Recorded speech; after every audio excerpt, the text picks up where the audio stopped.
Welcome to rSlash where OP gives a girl that he met 10 days ago $30,000 to buy a horse and is wondering, wait a second, is this a scam? Our next Reddit post is from How Screwed Am I? I have once again gotten myself into a royally stupid situation. I am so crushingly naive that I scarcely know what to do with myself. I live in the UK. In January, I visited my dad in Hawaii and I met a girl. We spent 10 days together and really hit it off. A lot.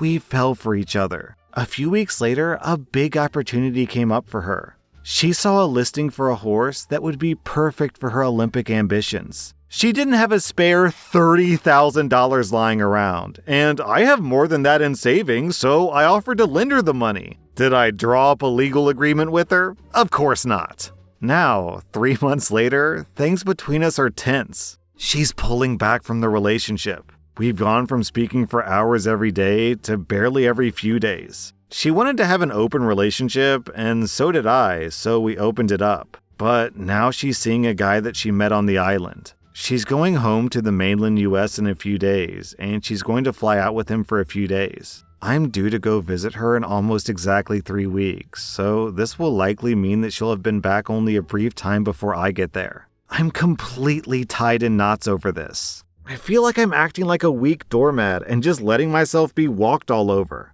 My current plan is to speak to her about all this when I get out there and see how it all plays out. I'll be asking her to sign some kind of loan document to formalize the arrangement. My hope is that things between us is just sort of a short-term wobble, but my gut tells me that it isn't. But then again, my gut's been wrong before. So my ultimate question is, if all of this goes south, how screwed am I? I'm assuming that at this point, considering that I don't have any written evidence confirming our agreement and that it was 100% verbal, that if she refused to give me back the money, I would have literally no legal recourse. And from that point of view, I should just accept that there's a good chance the money's lost forever. Ah, the classic tale. A man who's young, dumb, and full of optimism meets a pretty young girl and starts spending money on her. I don't know what to say, man. This happens every day, every single day. Probably not to the tune of $30K, but to the tune of hundreds of dollars, thousands of dollars. It happens literally every day, and you're just another sucker, OP. I wouldn't be surprised if there literally isn't a horse. A horse for $30K? That seems really low. Hold on, what do the comments say? Careful Bumblebee says, this is amazingly hilarious. Olympic caliber horses are not $30K. They're like $300K. This girl scammed him good. Yeah, that's kind of what I figured. $30K seems like a hell of a deal for an Olympic horse. Good luck, OP. I hope that your future financial and romantic situations aren't quite so, how do I say this? Idiotic. Our next Reddit post is from Jisoo. My niece's employer has installed cameras in bathrooms to punish people texting on the pooper. He refuses to take them down. So my niece, who's 23, lives in the grand state of Oklahoma. I live in Michigan. She called me on Sunday basically crying over how fed up she is with her place of employment. She was punished with reduced pay for spending too much time in the bathroom because she was on her period. Her immediate manager is a complete idiot who believes that periods are something that women made up to have an excuse to act flippant towards authority. And when she protested the original punishment, she was threatened with being terminated if she didn't learn her place quickly. She's working her first job in her career after college. Her mother and I are not close. However, my niece and I formed a healthy niece-uncle relationship when she moved to go to college. Because by then, my sister had gone off the deep end with substance abuse problems. First, let's talk a bit about the owner of the company. The owner of the company is a hardcore Republican, MAGA-loving, government-hating white supremacist who has made many comments that he wants back Jim Crow-era type laws. He's a firm believer in segregation, and he thinks that the civil rights movement of the 60s was a mistake. From my understanding, a good friend of his is also the judge in a local county/city court. So the owner tends to do shady stuff and believe himself to be untouchable in the community and above the law. Anyways, things at her workplace have hit new lows recently. Toxic management, unsafe work practices, OSHA codes frequently ignored, the whole 9 yards of toxic workplace practices going on. He's lying to federal and state safety inspectors or hiding information from them. Morale is low and turnover is high. Apparently, management decided they have a problem with employees spending time in the bathroom to hide from their toxic managers, scroll on their phones, and basically spend a third of their shift sitting on the pooper. To combat this, they installed cameras in, around, and near bathrooms. Management is regularly monitoring the bathroom cameras and enacting disciplinary action on anyone caught using their phone in the bathrooms or spending too much time in there. The owner, who decided to install the cameras, was called out in a company town hall meeting by many angry employees who thinks that it's illegal. The owner responded, "This is my company. No government or lawyer is going to tell me how to run my business. We'll continue to monitor employee bathroom conduct until time theft via bathroom misuse stops." A number of employees have quit.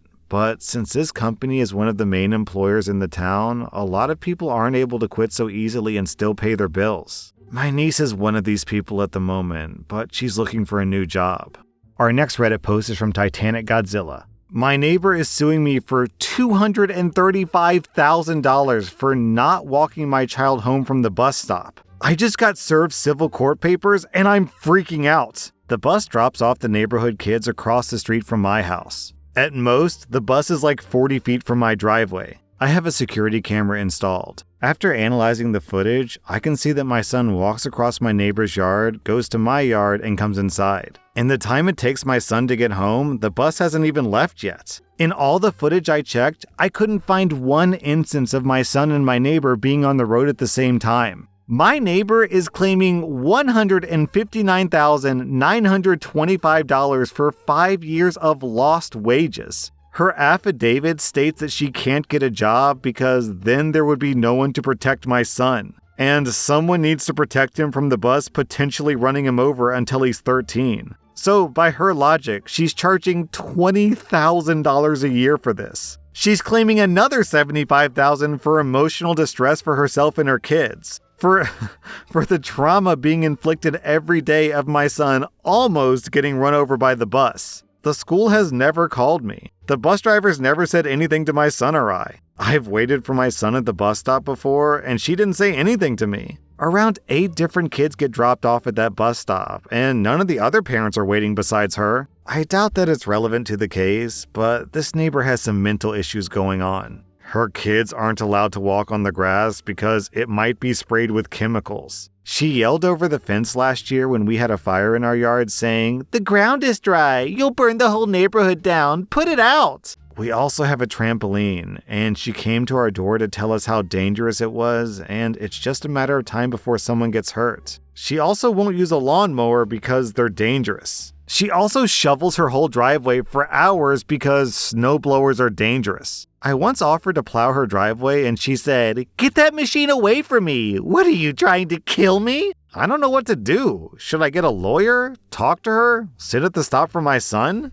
Luckily, down in the comments, someone did the math. So $20,000 a year, the kid goes to school approximately 180 days a year. That's $112 per day, which is really only 5 minutes she watches the kid walk home, which isn't a bad gig. And if you break that down into an hourly wage, that's $1,344 per hour. Granted, she's only working for about 5 minutes of that hour, but that's a pretty good pay rate. Also, Opie, how are you going to say, "I don't know if this is relevant to the case, but my neighbor is also completely bonkers"? Yeah, I'd say it's very relevant to the case. Your neighbor is bonkers and she's suing you over a completely bonkers thing. There's no way this lawsuit is going to be successful. Our next Reddit post is from Smooth Tourist. My ex-boyfriend has run off and he owes me £145,000. Can I sue? My ex-boyfriend is an entrepreneur with a few businesses. Due to the nature of his business, he moves money across different accounts and has different people holding money for him constantly. As a consequence, he recently had his bank accounts froze due to the amount of activity and he needed to borrow money to pay off his clients in the meantime. If he ever asked for money, he had always returned it to me instantly and paid interest. The same was true of his family and friends. He had a very strong reputation and always prided himself on being reliable and responsible with his money. Because of this, I lent him the money that he needed by allowing him to use my credit card to send people money through PayPal, and in return, he agreed to pay off the credit card in full. He used 2 credit cards for about $95,000. He assured me that he would pay it off soon once the other money came in. He then asked me to take out a $50,000 loan for him to bet on the Super Bowl. He's in the sports betting industry, so it's not unusual for him to place large bets. He wanted to make a big wager and assured me that once he won, he would return the money. He did end up winning the bet that he made and won a very large sum of money. This Tuesday, he seemingly stopped answering everyone's texts and calls and essentially just disappeared.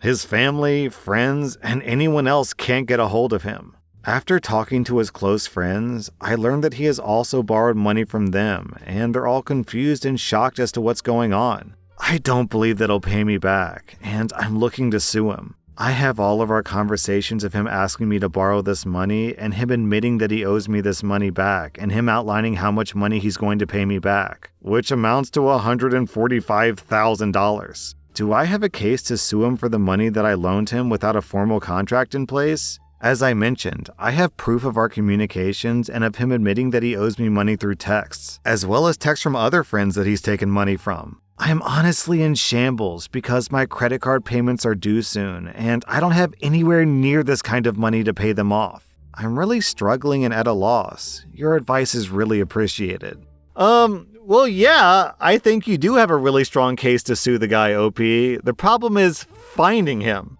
With $150K from you and who knows how much money from everyone else, plus his winnings, this guy probably has like 300, 400, 500K. He probably just left. Gone. A fart in the wind. You'll never see him again, OP.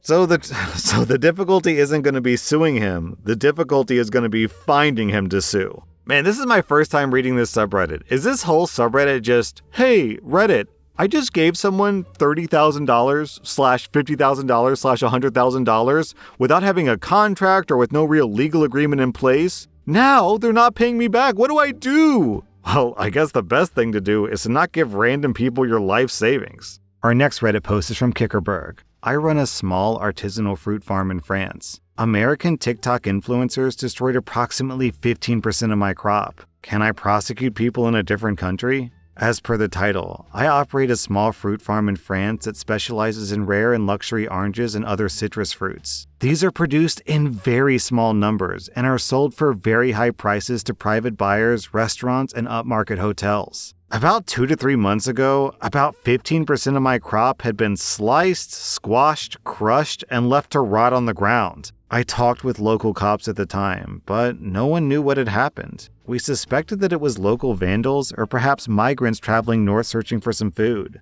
In the latter case, I wouldn't have minded them taking some. This morning, I was linked to a video on TikTok showing an American woman on my farm picking a citrus fruit off the tree, cutting it open and crushing it in her hand so the juices flowed out. Upon investigation, there are approximately 4 accounts posting similar content from my farm. It appears that they had been repeatedly squeezing my fruits, trying to get a perfect shot, as a girl can be seen in the background of one of the videos squeezing her fruit before lowering her camera and picking another from the tree. Without getting into specific numbers, I've suffered thousands of euros in lost product, and thousands more from breaching contracts with hotels regarding the supply of fruit. Can I, as a European, prosecute American citizens for damages? I have their identities from their TikTok accounts. Yo, these stupid TikTokers trespassed onto someone's property, stole their property, and then posted videos online to presumably thousands or millions of views of them committing the crimes. Your Honor, I'd like to present Exhibit A. This is a video they posted of them committing this crime. Please give me money, thank you. Our next Reddit post is from Will Inquiry. My husband always said that my mother was financially abusing me, but I never noticed it. She always used to make me give her money over the years as a condition of us having a continued relationship. About 5 years ago, my mom needed money for a new car and some house repairs. She owns a property worth £800,000, but had basically no income or savings. She asked me for £50,000, but my husband intervened and stopped me. My mom said that she would write me out of the will and give everything to my brother if I didn't help her. My husband then wrote her an email stating that if we gave her a reduced amount of $45K, this would be a binding agreement that my name would remain in the will and that I would inherit 50% of the estate. My mom agreed, and after a lot of pressure from my husband, we saw a copy of the will, which had my brother and me explicitly named as inheriting half of the estate each. She ended up buying a fancy BMW and getting solar panels installed while we were left broke. In early 2022, my mom passed away. She left everything to my brother except a token 100 pounds in my name. My brother is refusing to negotiate on the house. It appears that the new will was drafted sometime in late 2021, 4 years after my husband negotiated me into the will. Is there any recourse or way to uphold this contract? I wish I'd listened to my husband more. He was telling me not to give her this money. We almost bankrupt ourselves for nothing. Man, down in the comments, this gets even worse. OP explains, my mom had previously dangled the idea herself multiple times in the past as well. Over the years, I've given close to 100,000 pounds to her with her dangling this inheritance over my head. Oh man, what an awful, toxic family, OP. I don't know much about UK law where this was posted, so my guess is that OP probably has zero recourse for getting half the house, but my guess is that she probably has a very strong case for suing the estate to get back her original loan amount. That was rSlash Advice, and if you like this content, check out my podcast where I publish the exact same episodes. Also, hit that subscribe button because I put out new Reddit videos every single day.